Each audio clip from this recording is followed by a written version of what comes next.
सबसे पहले जानिए कि अहिल्याबाई होलकर की 300वीं जन्म जयंती महोत्सव पर आज ताज नगरी आगरा में एक भव्य कार्यक्रम का आयोजन होने जा रहा है। इस कार्यक्रम में उपराष्ट्रपति जगदीप धनखड़ और सीएम योगी शामिल हैं। हरियाणा के राज्यपाल बंडारू दत्तात्रेय और कई वरिष्ठ नेता शामिल होंगे। आगरा के जीआईसी मैदान में यह कार्यक्रम होगा और इससे मुख्य अतिथि के तौर पर उपराष्ट्रपति जगदीप धनखड़ और सीएम योगी अपनी मौजूदगी इसमें दर्ज करवाएंगे। सभी बड़े नेता दोपहर 12 बजे के बाद यहां पर पहुंचेंगे।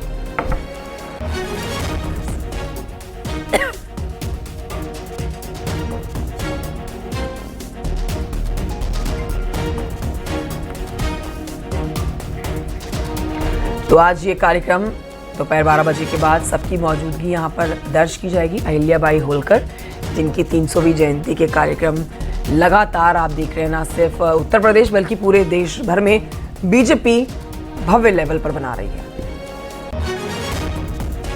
और उसी उपलक्ष्य में आज का कार्यक्रम किया जाना है। संकल्प से सिद्धि के मंत्र के साथ यूपी में 8,25,000 कार्यकर्ता बूथ स्तर पर बीजेपी के पक्ष में माहौल बनाएंगे। बीजेपी के कार्यकर्ता ऑपरेशन सिंदूर की सफलता को लेकर राज्य में मोहल्ला चौपाल और ग्राम पंचायत चौपाल लगाएंगे। 2 जून को लखनऊ में राज्य स्तरीय वर्कशॉप में बीजेपी के सभी दिग्गज जुटेंगे। 3 जून को बीजेपी की लखनऊ में बड़ी बैठक होगी जिसमें प्रदेश अध्यक्ष से लेकर सभी पदाधिकारी मौजूद रहेंगे।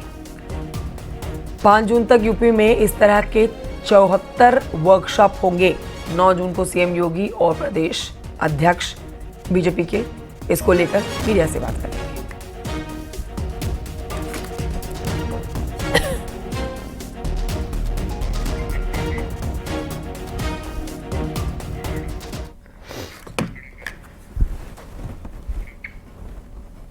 उधर योगी सरकार देसी और विदेशी सैलानियों और श्रद्धालुओं की सहूलियत के लिए एक बड़ी पहल कर रही है।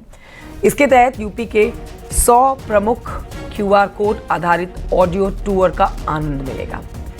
योगी सरकार पर्यटकों के अच्छे अनुभव को लेकर, बेहतर एक्सपीरियंस बनाने को लेकर यह प्रयत्न करने जा रही है। पर्यटन विभाग 100 प्रमुख पर्यटन स्थलों पर क्यूआर कोड आधारित ऑडियो टूर पोर्टल और सामग्री तैयार कर रहा है। 10 भारतीय भाषाओं और 5 इंटरनेशनल लैंग्वेज में ऑडियो टूर उपलब्ध होंगे।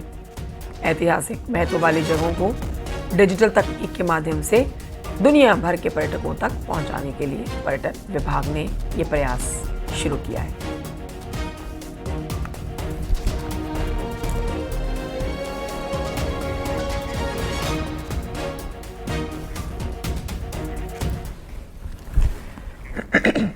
और आइए आगे बढ़ते आपको बताते हैं, राजीव कृष्ण ने यूपी के नए कार्यवाहक डीजीपी का पदभार संभाल लिया है। राजीव कृष्ण फिलहाल पुलिस भर्ती और प्रोन्नति बोर्ड के डीजी हैं और विजिलेंस का अतिरिक्त प्रभार भी उनके पास है। रिटायरमेंट के बाद वहीं प्रशांत कुमार को विदाई दी गई है और अब राजीव कृष्ण के कंधों पर ही जिम्मेदारी आ गई है। यूपी के नए कार्यवाहक डीजीपी का पदभार अभी संभालने जा रहे हैं। सर क्या एक मिनट सर 2 मिनट सर अभी नहीं, चार्ज मैंने ले लिया है। इसको आराम से पीसी में बैठेंगे और पूरी सभी जो बातें आपसे डिस्कस करेंगे। और आइए बढ़ते हैं आगे, कुछ और खबरें आप तक पहुंचाते हैं। आपको मौसम का अब अपडेट दे देते हैं। कल शाम दिल्ली एनसीआर में बारिश होने से मौसम अच्छा हो गया है। लोगों को भीषण गर्मी से राहत मिल गई है। आज और कल भी बारिश होने के आसार मौसम विभाग ने जताए हैं। मौसम विभाग यूपी के कई शहरों में बारिश को लेकर अलर्ट जारी कर चुकी है। मौसम विभाग की माने तो आज और कल भी दिल्ली एनसीआर में कई इलाकों में आंधी और बारिश होगी।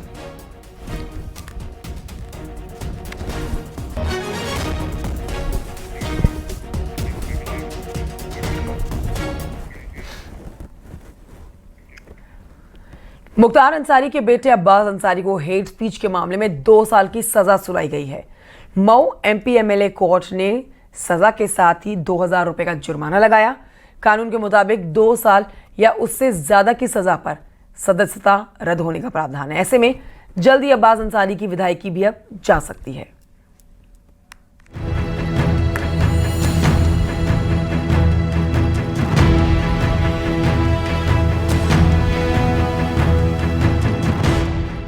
मुख्तार अंसारी के बेटे अब्बास अंसारी को बड़ा झटका लगा है। हेट स्पीच के मामले में कोर्ट ने उन्हें दोषी मानते हुए 2 साल की जेल की सजा सुनाई है। अब्बास अंसारी के खिलाफ साल 2022 में केस दर्ज हुआ था। मऊ की एमपी एमएलए कोर्ट ने अब्बास अंसारी को सजा सुनाई है। हेट स्पीच के मामले में उन्हें दोषी करार दिया गया है। एमपी एमएलए कोर्ट ने उन्हें 2 साल की जेल की सजा सुनाई है। अब्बास अंसारी पर 2000 रुपए का जुर्माना भी लगाया गया है। 2 साल या उससे ज्यादा सजा पर सजा रद्द होने का प्रावधान है। ऐसे में अब्बास अंसारी की विधायकी भी खतरे में आ गई है।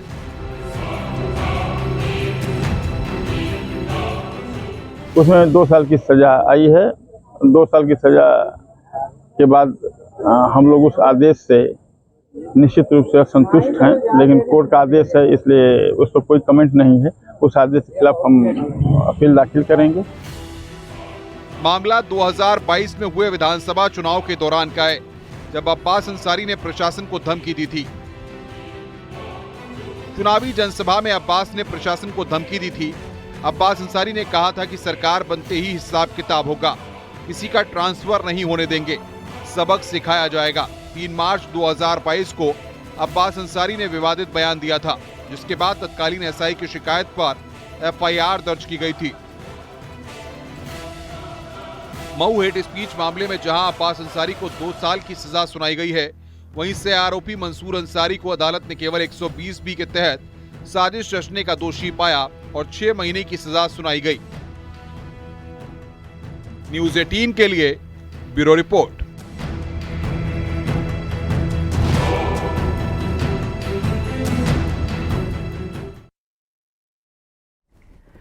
और आइए आगरा की बड़ी खबर आप तक पहुंचाते हैं, जहां पर पुलिस और गाड़ी चोरों के बीच में मुठभेड़ हुई है और एक बदमाश गिरफ्तार किया गया है। एक फरार आरोपी के पैर में गोली लगी है। घायल चोर को एसएन अस्पताल में भर्ती कराया गया है। तमंचा, कारतूस, 2 बाइक इससे जब्त की गई हैं।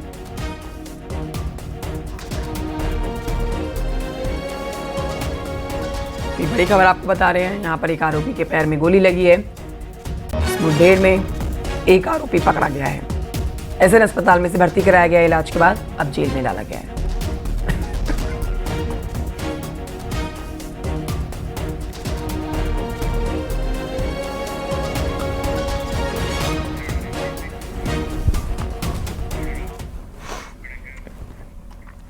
खबर नोएडा से, जहां पर बालकनी से गिरकर 3 साल के एक बच्चे की मौत हो गई है। बच्चा 4थी मंजिल की बालकनी से नीचे गिर गया। परिजन घायल बच्चे को अस्पताल लेकर पहुंचे, जहां डॉक्टर्स ने बच्चे को मृत घोषित कर दिया। पुलिस घर के आसपास की सीसीटीवी खंगाल रही है। घटना सेक्टर 49 थाना क्षेत्र के बरौला के इलाके की है।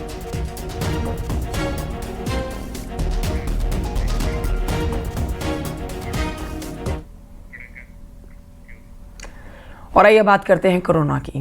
नोएडा और गाजियाबाद में कोविड के केसेस बढ़ने लगे हैं।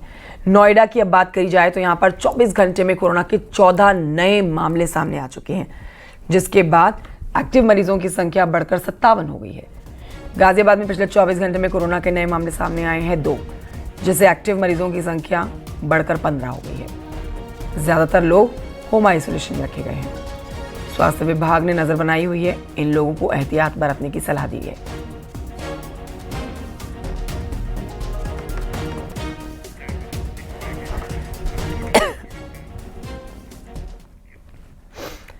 हाथरस में एक मिठाई की दुकान में ग्राहकों ने हंगामा कर दिया।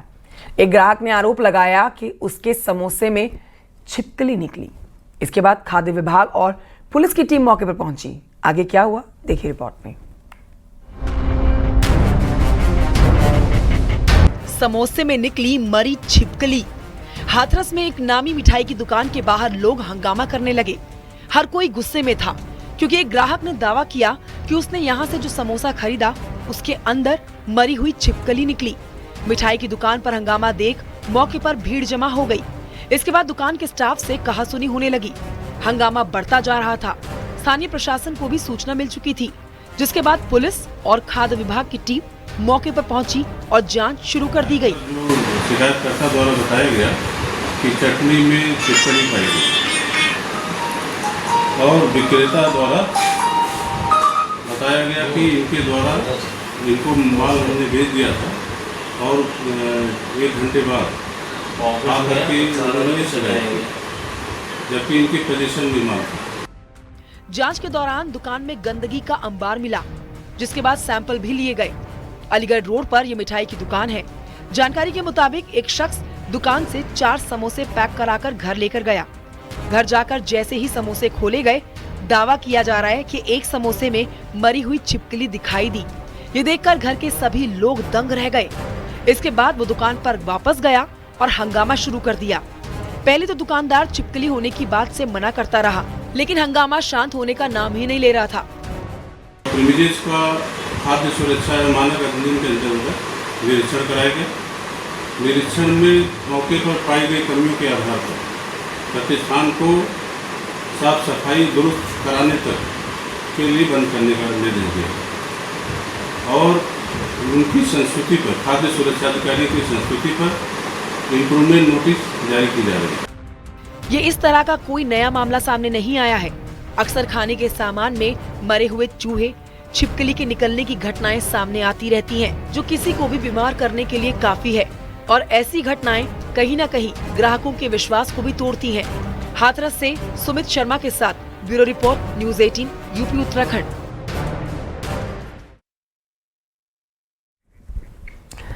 गोरखपुर में मुर्गा सहित सभी पक्षियों की बिक्री पर 21 दिन के लिए रोक लगा दी गई है। जू के साथ 5 दुकानों पर लिए गए सैंपल में बर्ड फ्लू पॉजिटिव पाया है। अब इसी में केंद्र सरकार की गाइडलाइंस के बीच में 1 किलोमीटर के दायरे में सैनिटाइजेशन की प्रक्रिया को तेज कर दिया गया है।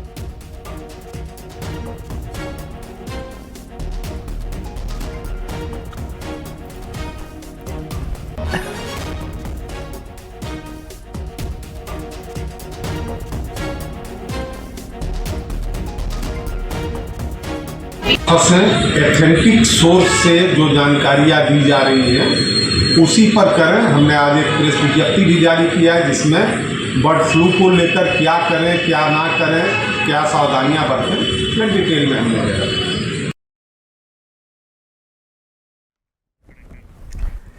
यूपी से खबर, जहां पर सड़क हादसों को लेकर एक रिपोर्ट जारी की गई है यूपी में, जिसमें चौंकाने वाले आंकड़े सामने आए हैं। रिपोर्ट के मुताबिक अब रात नहीं बल्कि दोपहर और शाम का समय हादसों के लिहाज से ज्यादा घातक हो गया है। रिपोर्ट देखिए।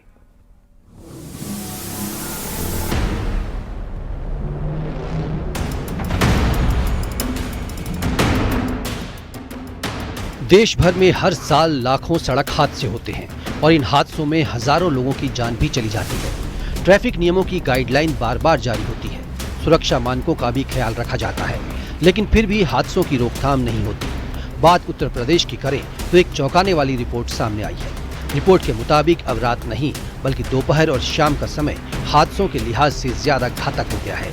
आंकड़े बताते हैं कि 1 जनवरी से 20 मई 2025 के बीच राज्य में 13,000 से ज्यादा सड़क हादसे हुए, जिनमें करीब 7,700 लोगों की मौत हो गई। IRAD, EDAR और राज्य के सड़क सुरक्षा डैशबोर्ड से मिले डाटा के मुताबिक 60% से ज्यादा हादसे दोपहर 12 बजे से रात 9 बजे के बीच हुए। रिपोर्ट से साफ हुआ है कि दोपहर 12 बजे से शाम 6 बजे के बीच हुए 4,352 हादसों में 2,238 लोगों की मौत हो गई, जिसके पीछे गर्मी, ड्राइवर की थकान, तेज रफ्तार और ओवरलोड मुख्य वजह बनी। शाम 6 बजे से रात 9 बजे तक हुए 3,254 हादसों में 1,945 लोगों की मौत हो गई, जिसमें ट्रैफिक का दबाव और कम विजिबिलिटी मुख्य कारण बने। वहीं रात 9 बजे से सुबह 3 बजे तक तेज रफ्तार और थकान की वजह से 2,585 हादसों में 1,699 मौतें हुई। दोपहर की तुलना में घटनाओं की संख्या कम रही। सुबह 3 से 6 बजे के बीच 506 हादसे हुए, लेकिन यहां मौत का आंकड़ा बहुत ज्यादा था। 392 लोगों की मौत के साथ मृत्यु दर 77% रही।